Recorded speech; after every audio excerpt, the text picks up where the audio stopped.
De raíz con todas las discusiones casi irrisorias que tienen que ver con Eshu puntualmente, con Eshu de Umbanda, Eshu de Quimbanda, Eshu de Nación, si me viene acá o me viene allá, o cuál Eshu existe, cuál no existe, esto sí, esto no, y todas esas cuestiones que se ataca casi la copa del árbol, pero se desconoce el árbol, se desconoce la raíz y se desconoce en sí mismo el árbol. Es decir, cuando hablamos de Eshu, tenemos que definir primero qué es Eshu.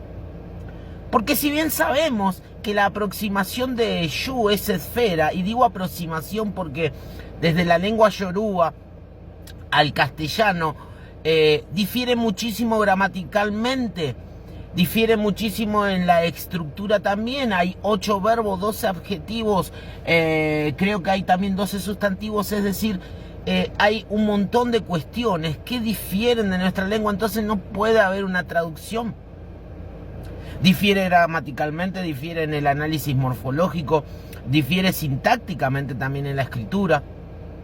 Desde la semiótica también difiere. Es decir, hay aproximaciones. Entonces la aproximación que nosotros tenemos de esa palabrita, Eshu, es que es algo circular y punto. Esfera, puede ser domo, puede ser una pelota de fútbol, no una pelota de fútbol, pero todo lo que sea circular. Ahora, para colocar eso en buenos términos, para poder entenderlo, tenemos que saber dónde es el arché o el origen de esa palabra. ¿En qué siglo? ¿En qué cultura? ¿Siglo XVIII? ¿Siglo XVII? Finales del siglo XVII aparece, entre finales y mitad del siglo XVII aparece Odudúa, después viene el siglo XVIII. Algunos dicen que estas prácticas eran más viejas, siglo XV, siglo XVI, bueno, como sea. Pero tenemos que ubicar ese nacimiento. Lo que sabemos sí que en el siglo XVIII aparece el panteón yoruba. En el siglo XVIII casi como que se populariza o legaliza a Eshu. En algunos casos como Orishá. Y cuando viene a América tiempo después pasa a ser entidad.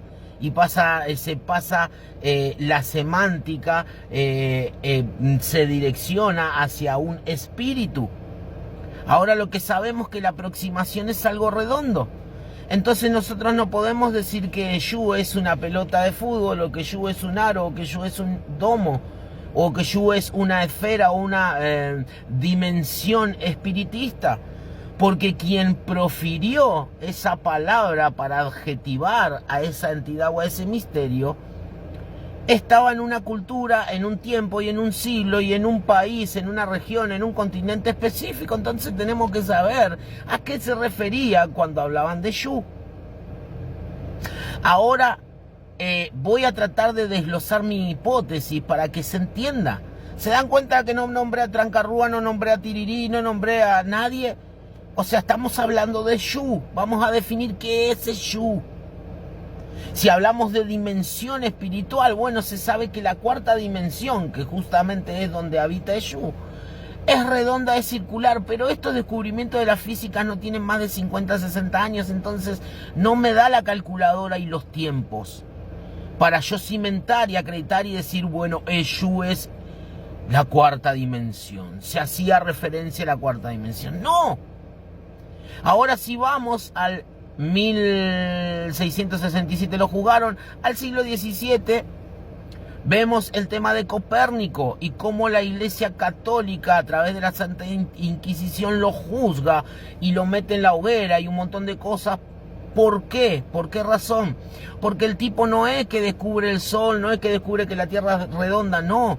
Lo que el tipo descubre es que el centro del universo no era la Tierra. Cuestiones muy puntuales que tenían que ver con la cosmovisión cristiana, la cosmovisión del catolicismo, del medioevo. Lo que hacía era creer que el universo era el centro, creer que el planeta Tierra era el centro del universo, porque como acá estaba el hombre creado por Dios, entonces éramos el ombligo del universo. Lo que Copérnico hace es decir que no, que el sol no gira alrededor de la Tierra, sino viceversa. La Tierra gira alrededor del sol. Y así los planetas en movimientos circulares, así las estrellas en movimientos circulares. Entonces lo que Copérnico establece es la rotación en forma circular, en una órbita y un montón de cuestiones más que se descubre. Junto a su compañero descubren eso porque se dan cuenta a través de las cartas. Por eso ellos fueron capturados y juzgados, porque descubrieron las cartas. Y eso fue una patada en la cabeza para el cristianismo, una herejía. ¿Cómo vas a decir que nosotros somos los que tenemos movimiento y no que todo el entorno tiene movimiento rotatorio circular alrededor nuestro? Entonces ahí tenemos una punta histórica y científica de lo que podría haber llegado a la cabeza y a la cosmovisión afro, sí, afro, en cuanto a los movimientos, que todo el movimiento dentro de este planeta tenía que girar en círculo, en rotación. Si hay un movimiento en el planeta Tierra, es circular, es de rotación. Y si te querés trasladar y avanzar, también debe haber un movimiento circular. Entonces déjame sospechar que Shu, círculo, esfera, redondo, para la cabeza del afro significaba movimiento. Cuando hablamos de Shu hablamos de movimiento. Ahora en América, cuando hablamos de Shu, hablamos de un espíritu y nos matamos a ver quién existe y quién no. Déjame decirte que la mejor prueba para saber si es Shu es Shu